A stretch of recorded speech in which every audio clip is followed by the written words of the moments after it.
The Stage Door Show, celebrating the independent artist. With your host, Dave Hondel. Dalla Villa, PA, the legendary, yeah. Let's go. Yeah, I let them push you for thing, man. Yeah. Hi, everybody. Welcome to the Stage Door Show tonight. This is Dave Hondel. Tonight's guest is an accomplished dancer, actor, musician, and all-around amazing performer. I want to welcome to the show Mr. Aaron Dalla Villa. Aaron, thank you for joining us tonight. Dude, Dave, it's a pleasure, man. I love your work, man. I looked up your Instagram, and I'm just a big fan, and I'm so happy to be a part of the show, man. Well, thank you, Aaron, and so are we.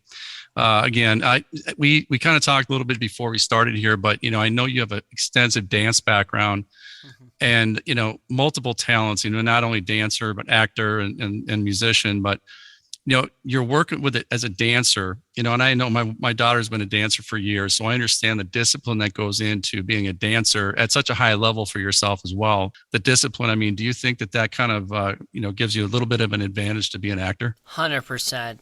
Dancing, the discipline itself, because in dance, you're at the bar 7 hours. You start with pliés, you move to tendus, dégagés, and so on and so forth before the floor work. So that's how I approach a script now. Like, I have a whole system, or if I get an audition, I'm not just like flying by the seat of my pants. I actually have a breakdown of how to understand the work and understand the text and still put my best foot forward. That's original and that's me, because we've moved into the age of personality. That's what sells a job now. People, it's like, I was talking with someone to veer off a little from ASCAP today, and they were like, it's not about so much your songs anymore. It's that if people like you, they'll like the music. Right. So dance has tremendously helped me adapt to acting, and especially film and stage acting, where it's all choreography. Right. It is all choreography because, learning how to land certain lines better when you're on camera, and let's say the camera's here, you're having the conversation with someone and you look off, and if you want to really make a line home, like land a line, that helps the editor cut to the next film part to help tell the story. You learn those things so that you can turn at the right moment and deliver that line and craft that performance so that the editor can really tell that vision. And that's so that your work does make the editing floor, because there are plenty of people, if your work is all over the place and you're not aware of the camera, because if it's not captured on camera, it doesn't matter what you did. You could be doing an Oscar-winning performance if no one sees it on camera. So dance is tremendously aided towards my acting pursuits. And Aaron, you mentioned something really interesting, and I'm glad you did, because being an editor myself, it makes it easier when actors do, like you said, they block, appropriately, and they look at the right way, and even breath, the breath that they take, when you have to cut it at a certain part, it really helps the editor, and it takes a lot less time to edit something if the actor is hitting their mark, let's say, or understands the editing process, because I know you have written, produced, and edited a lot of different things of your own. So you understand that as an actor, again, not just as a dancer, but as an editor, you understand that. So I think it's important, like you said, for actors to understand that there's a piece of this that goes beyond what they're doing. And there's a whole post-production process, that goes into it. So I'm glad you mentioned that. Thank you. It takes a whole army. And, back in January, I had the opportunity to first AD a feature film. Okay. And in December, I second AD'd a feature film that I acted in both of those as well. Not as a lead actor, but as a side supporting character. That work on being opposite side of the camera has taught me more about acting than most acting classes ever will. Sure. Because, when acting classes get into the emotive stuff and emotion and stuff, sure, that's all great, but That's not your job. Your job is to tell the story. And now when I look at a piece of text, film is told through behavior. It's told through, it's a picture medium. It's picture to picture. It's a moving picture. Right. And it's told through behavior. So if you can find the behavior your character's doing and then craft it in the rehearsal process to where you land certain things, and then when you get on set, let it go and hope that it's going to be there, you'll really make the editor happy. Right. So I'm happy. And then the director happy as well, right? Oh, yeah. And you know what's crazy is that I'm finding more and more that a lot of these directors don't have final cut. Really? Unless it's in their contract. Like, I just did this movie. I feel like when you get into like bigger budget stuff, a lot of the directors, it's based in their contract. The producers are the ones who have final cut. Yeah. Unless the director, and that's why you hear these wars between like release the Snyder cut. You know what I mean? Right. Because there are all many powers that be. There's more there's more people in the room who decide what's going to happen. So if I can make it easiest for the editor to do it so it doesn't have to come down to producer director's decision, you know what I mean? Yeah. I always prefer to I just want to make the process easier for post-production because that's where the movie gets cut. I can do whatever work I want in front of film, and this is I'm realizing more and more, like, you set out a film is kind of like this.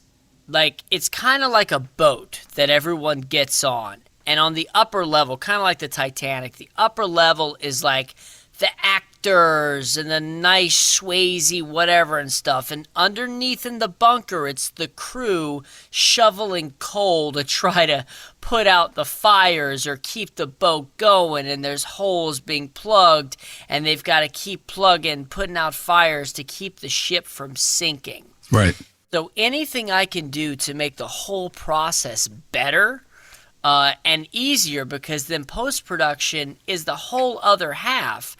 And if my work, it could be the greatest take I've ever done, but if the camera's off or I'm not looking, whatever, and it doesn't cut to the other person, then my work won't see the light of day. So that's how I approach a script now, where I'm like, okay, how can I make sure that this gets seen and not passed up on the editing floor? Oh, that's well said. Glad you brought that up, because, you know, talking about the crew, and, you know, I've talked about this and with some of the other actors that I've interviewed, but, you know, I'm going to ask you this question because I think you get it. Yeah. Treating everybody on the set the same, because you never know what that person's going to be in the future, right? I mean, it's just, right? The more, it's like, all right, like I'm going to, I didn't have a movie in Tribeca, but I auditioned for Ray Romano's movie that went to, you know, Somewhere in Queens, that became Come Somewhere in Queens. A buddy of mine beat it out for me. Mm-hmm. I auditioned for The Matrix, you know, West Side Story, you know. It's a really small world. Right. And the more high-profile projects you get, you really start to see the same players. Right. And the first thing I hear when I sit down in that makeup chair, they talk about famous actors they've worked with and whether or not they were nice or they were assholes. Right. Exactly. And you really have to make a point as actors to not only be nice, but go out of your way to be even nicer to the PAs, the gaffers, the grips. I mean, because the crew is working. I mean, the part of the actor is in auditioning. You go on so many auditions, you play the lottery. I mean, I went out for The Boys, you know, went out for the lead in The Boys. They went with Dennis Quaid's son, you know what I mean? Sure. Talented actor, does a great job, but I don't know the inner workings of, hey, the producers, who had an in with it, nepotism, like all of those side conversations I'm totally unaware of. And that's why it's not my job to think about what they want. My job is to just present Aaron Dalla Villa and what I think of the character and do it. And then if I'm lucky to win the job, which is like winning the frickin' lottery, Right, man. right. Yeah. Especially if you're someone like me who came from nothing, who did not have an inside source, who just grinded it out and still grinds it out every day. Every project, no matter what the budget is, I'm giving 110% of it. I'm not phoning it in. So that when I'm lucky enough to win that job, I'm grateful, I'm humble on set, and I treat every single person with respect. 100%. Yeah. Because on the last project I worked, there was already talk about there's a specific actor they were dealing with who was a pain in the ass and stuff. And you don't want that because word travels, because decisions are made like this. Right. They'll literally be in the casting room, and I found this out the last movie I shot.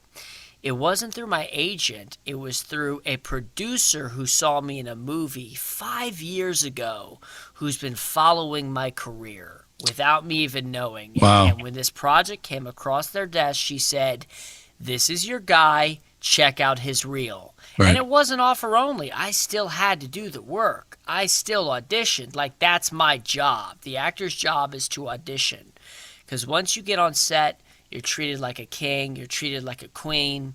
You're treated like a prince. So it's so important to just be grateful and nice to everyone on set, because then later down the road when those other opportunities with people, they're going to say, "Oh yeah, I saw you worked with so and so, how were they on set?" And because as an actor you are so replaceable at no matter what level, Yeah. even if you're Leo DiCaprio or if you're whatever, you're replaceable, man. You're Yeah. like, all right, we'll go with Bradley Cooper, you know what I mean? Sure. So you have to be you just have to be genuine and grateful and just really focused on the work and just a joy to work with. Yeah. That's almost trumps talent. Yeah.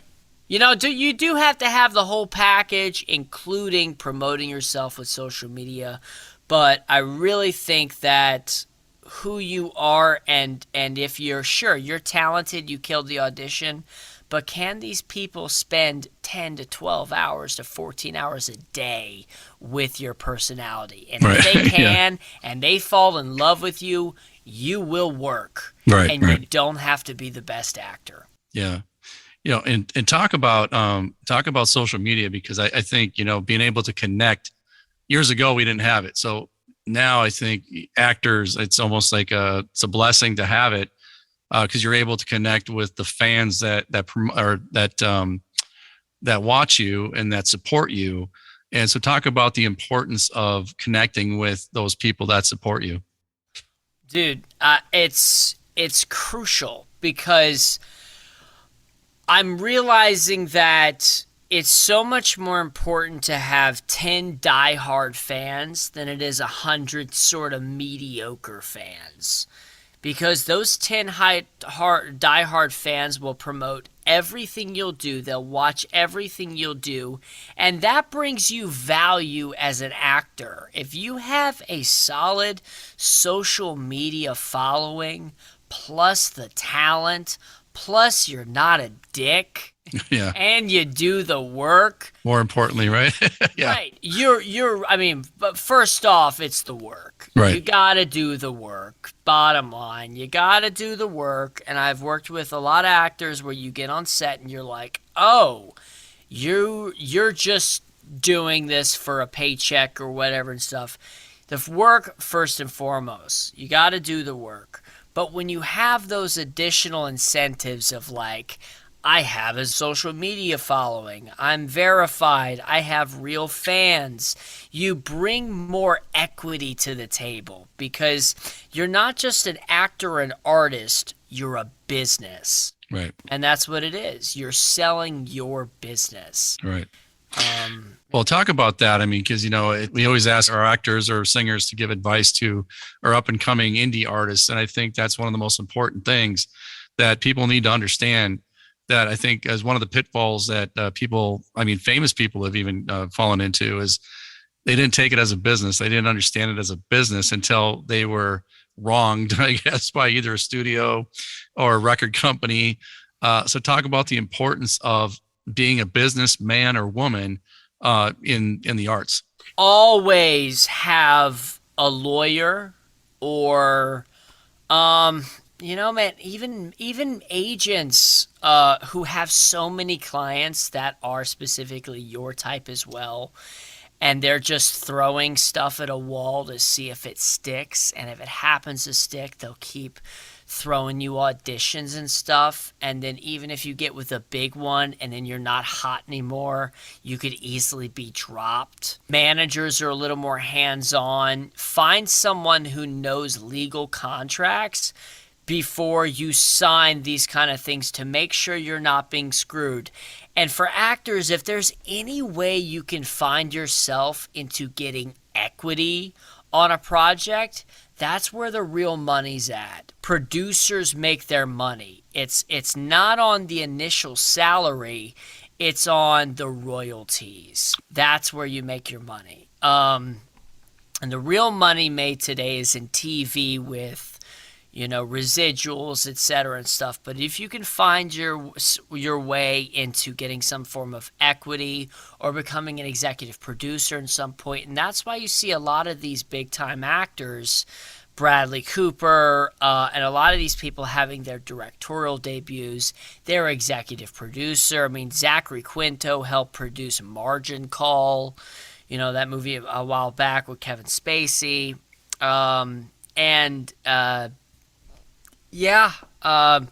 If you can find a way to get some sort of equity in that, that's really important. Don't sign anything with having a lawyer look over it, especially if it's a music contract. Because, you want to talk acting is a dirty game. Music is an even dirtier game. Absolutely. And there can be those 360 deals where they own you and you think you're fine, and then you go out and buy jewelry because it's part of the game. Right. You know what I mean? If that's what your music is to promote, you know, that's sort of like high life, flex lifestyle and stuff.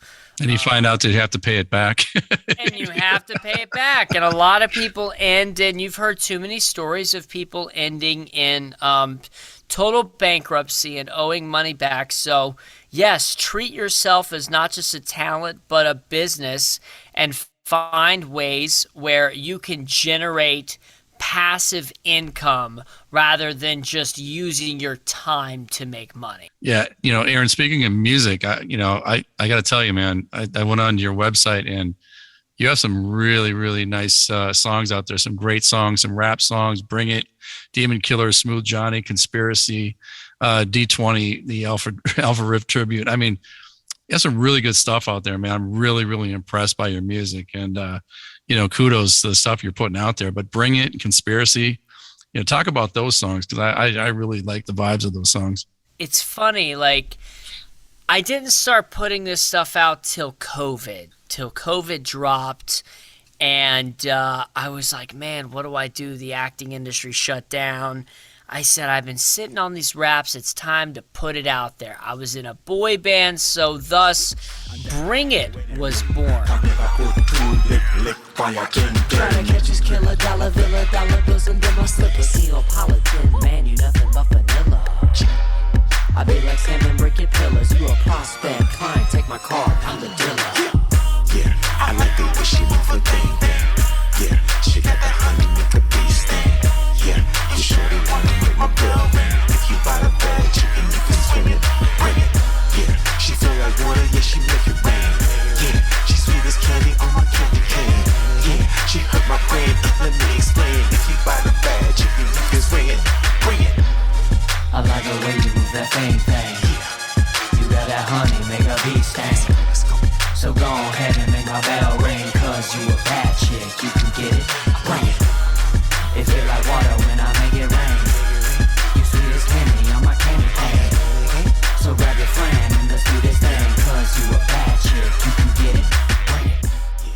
had a song, I had a rap, and I said, you know what? I collaborated with Paul Anthony of Full Force. They were back in the 80s. Paul is still making moves. The guy's a grinder, is a hustler. They worked with NSYNC, Backstreet Boys, Lisa Cult Jam. So I was being mentored by him in such a way. We're actually going to be having another song drop that I think is very apt for the TikTok market. I got to get creative on what sort of thing that I can create with the song to kind of create something trending, because the name of the game is, it's all about putting out there. Yeah. And then the other one, Conspiracy, that was my first track that I wanted to have it modeled after Eminem's Mockingbird, which was one of my favorite artists. Individualism is fear-driven, always wondering if anybody gets in security systems. This is the devil's mission. Secret societies that divideth me from counterparts. Headphones and technology serve as natural body art. Money and machines, all about the green with luster it gleams. Chases the American dream. Even today, 3% of the wealth lies in paper currency. If you feel what I'm saying, then we saying the same things. So rock back, tip top hats, no shock fact. Spitting syntax for thumbtacks who melt like ice caps. Backtrack centuries apart. Conscious is a thing of the past because there's no hard slaves. Economic or shopping at Walmart. Little do they know how they play a part. Distracted by deals and microwavable meals. The whole state is an addict for Uncle Sam's pills.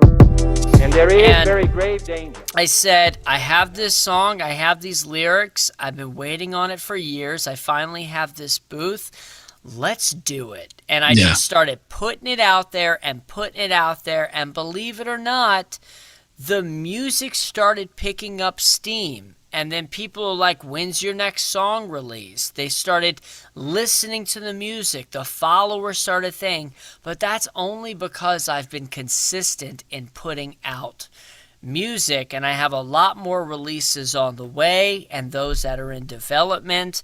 And now I have a more structured plan. And I have an opportunity now with this movie dropping next week to combine the two. And I got into this idea with, rather than just being like Dalla Villa, who makes a specific type of music, these characters I do in these movies are these real, like, out there sometimes people.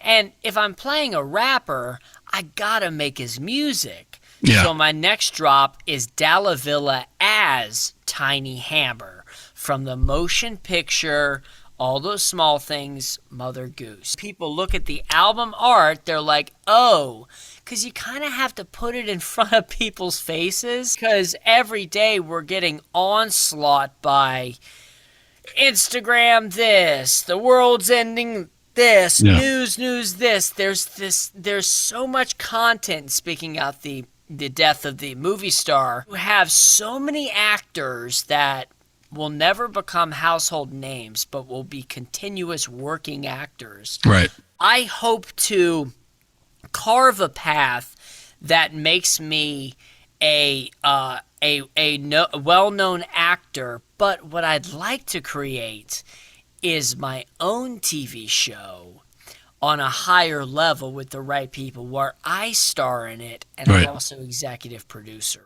on. Right. Yeah, absolutely. That would be fantastic. That's the dream, because then not only am I, not only do I have equity in it, but also like I'm the face of it. Right. Kind of like Lin-Manuel Miranda. I mean, he spent years working on Hamilton.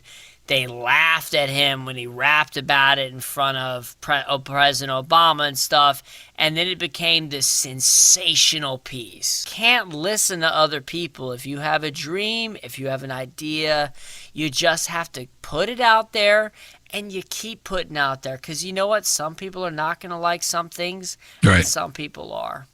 I completely agree with that. And, I also want to talk about some of your, TV and film work, like Immortal. You were Kyle in Immortal, Alpha Rift. You played Nolan. Duels, the TV series. You were Malcolm. The Sauce Boys, which you wrote, directed, and also the art director. And what else didn't you do with that one? And Pledge. You know, I got to tell you that I was so impressed by your character in Pledge, because I think that in this day of hazing, you know, with the college hazing and all that, I mean, I really kind of connected with that that film and that character. So I thought that, you know, that was amazing. But the Sauce Boys, I mean, that was a short that you wrote and directed, and I mean, that must have been an amazing project just to see the whole thing from beginning to end. And you know what? We made the Sauce Boys for no money. Yeah. I mean, like, my buddy James Pontillo, we did a short that he directed. Then he brought me this idea. He said, I loved your character in that. And he said, I have this script. And I said, I kind of begged him. I said, let me direct this. Right. Let me do something fun. It's fun. You know, we shot it for nothing. We just had a blast. And, you know, it's one of those things that I can look back and be like, okay, this is where I was when I directed something, and then I can show the growth for when I do my feature film directorial debut. Yeah. I'm not in any rush to do that right now, but it was just an amazing experience, because I learned from every time, and I really love directing. Yeah. I like directing because you're in a lot of creative control. I like to have a lot of creative control. Or when I'm acting, I like to work with directors that allow me to do my thing. Exactly. Like Pledge. And that's why I think people really like Pledge, because I was working with this amazing director, Daniel Robbins, who after Pledge got signed with CAA. Wow. And him and I worked on 2 more other projects that are in post-production. I think one of them is going to blow their minds. Yeah. And the other one is an origin story of me. Like, oh, wow. You see my struggle. Like, you see me grinding. You see me catering. You see me whatever. And that movie, we've submitted it to festivals. They've all been denied. That movie is not going to be out, I think, until they're like, okay, we want to know the Aaron Dalla Villa story. Right. You know, so I see that project as a 5 years, 10 years down the road. Sure. No matter how long it takes. Right. Because it's in good shape. Immortal was a project I did that was directed by Rob Margulies. It's a 4-part anthology, you know, starring, Tony Todd, Sam Levine. I never met Tony Todd. I didn't go to the premiere, but to be in a movie with him was really cool. Right. And to work across Dylan O'Brien, who was just so down to earth and just a fantastic actor. Right. That was a really rewarding experience. Alpha Rift is something directed by Dan Lance, who has become a frequent collaborator. And it was my, lead Marty McFly type that's appealing to gamers. Mm-hmm. It's kind of Camelot for gamers. It appeals to gamers. Sure. It appeals to kids, and young adults, like man children, if you will. Right. And I think, and it's gotten, it's gotten good reviews. It's gotten bad reviews. Mm-hmm. Any movie that gets good and bad reviews, I think, is worth watching. Oh, for sure. Because anything good is polarizing, in my opinion. Right. Where you have people who are like, I didn't like it, I liked it, so great. Yeah. And then Pledge, Immortal, Alpha Rift. Duels, the TV series. Yeah, Duels. Yeah. That was like my first kind of break. Yeah, yeah. I had been grinding in New York, living, doing student films, and from Chicago as well. I was a ballet dancer before that. I transitioned to acting, doing student films in Chicago. Yeah. I got a break in Chicago. I played in a movie with Paul Sorvino. I saw that. And stuff. And I was 3 days on I played a teenager wrapped in a murder. Then I got involved in the New York scene, and my first break was Duels. It was 6 weeks down in Miami. It was for a new platform that was Quibi before it was Quibi. Okay. So it was like Black Bills created by some French billionaire. Sure. And it was 10-minute episodes. I played the lead in that. I played this really interesting character who becomes a marksman from a young age, where his dad trained him and his dad was jealous of him and he wanted to duel me, but I said no, so he went after my mom, so I dueled my dad and I killed him when I was 16. The kid went to therapy, and then because of the basis of stand your ground laws in Florida, I tell you, it's ahead of its time. Sure, right. This series, and I'm sad because I don't think anybody can find Duels anymore. Yeah. Unless it's in some like foreign market. Yeah. Because I thought it was some of my favorite early work I've done. The character was very subtle. He had this sort of like burning angst inside of him. I found it really interesting, and that was where after the shoot, the director kind of pulled me aside, was like, "Hey man, I think things are really going to happen for you. So just make sure that you take care of the directors, take care of the producers, take care of the crew, take care of casting, take care of your agents, managers. Be nice to everyone, because I really think it's going to happen for you." Right. And then right after Duels, I shot Pledge. Yeah. And then from there on, it's just kind of like been getting into more and more high profile projects. Yeah, well deserved, Aaron. I mean, I just can't say enough about your talent. And Aaron, I always ask this of all my guests. I'm going to ask you as well. What do you want your legacy to be when it's all said and done? What do you want people to walk away with when they think of Aaron Dalla Villa? When they think of Aaron Dalla Villa, to have the impact of someone like Leonardo da Vinci, a true Renaissance man who just did so much work, and hopefully in doing that work was able to, to change the world is a big, you know what I mean? And that takes an army to do it, like a film and stuff. But while I'm on this earth, to inspire people to put out that art and realize that their art has power to change some aspect of the world. So my goal is to just put out too much content and just inspire people and say, hey, look at where this guy came from. I have a shot too. No, that's good, Aaron. I can't thank you enough for being on my show. And Aaron, you're so talented, and you're still young, so you have the rest of your life to keep being successful. And I can't wait to see that success and see you on the big screen. And again, just really thank you for being on my show and taking the time out of your day.